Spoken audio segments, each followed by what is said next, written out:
In Iowa, YouTuber Adam Mockler asked locals at Pride events about Governor Kim Reynolds, a Republican, passing strict laws targeting the LGBTQ plus youth. Is there anyone you know that's been affected by the passing of Kim Reynolds' anti-transgender laws? Oh, absolutely. I work with someone whose sister is a teacher. She teaches third grade, and there was a student who has two moms, and the other kids were like, two moms? What is that all about? Yeah. And the teacher just explained, like, all families are different. Some families have two moms, some have two dads, some have a mom and a dad.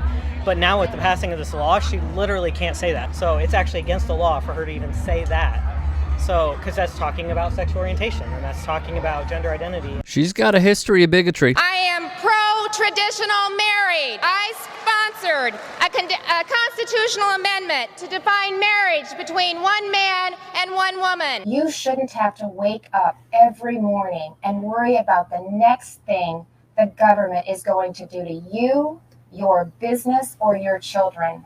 Oh, says a representative of the party that literally doesn't want trans people to exist and is going to govern them out of existence. Shout out to Grace Wine here, because Reynolds followed many other Republicans in their vitriolic attacks to try and fix a problem that simply doesn't exist. Reynolds, a good foot soldier for the RNC, signed a bill into law that banned trans girls and women from playing on school-affiliated female sports teams as of May 2023.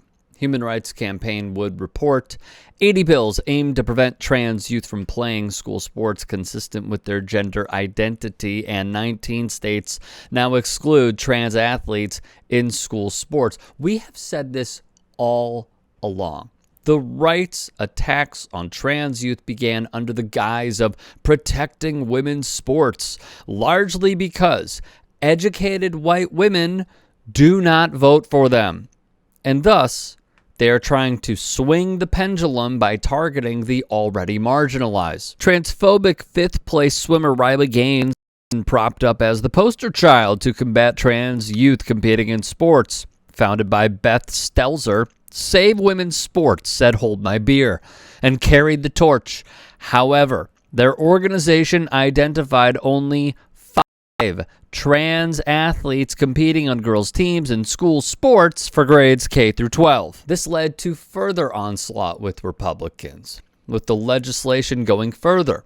42 bills to prevent trans and non-binary youth from receiving life-saving, medically necessary gender-affirming health care.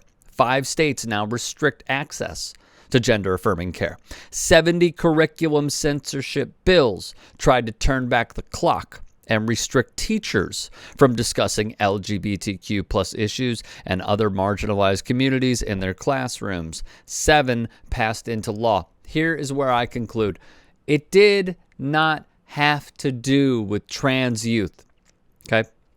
It did not have to do with trans youth playing on school sports teams and having a competitive advantage. That is not what this is about. It was about starting out the hatred and bigotry towards one already marginalized community that makes up so few of us in society, according to the statistics, and using that to open up the floodgates, serve as a pipeline, serve as, conservatives would say, marijuana serves as the gateway to other drugs. This one drug of hatred and prejudice and bigotry would then lead to them saying, well, the alphabet rainbow, as Ben Shapiro would say, they would lump it in all together to then correlate trans issues with LGBTQ plus issues. And that is where, when we see HRC right, they're trying to turn back the clock. It is true.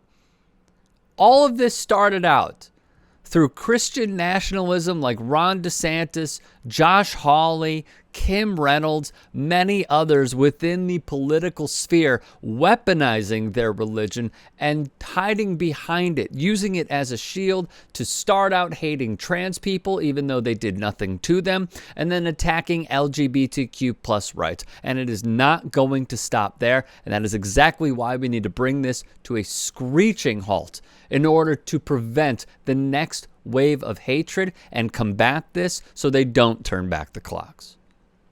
But yeah, sports isn't political. BS.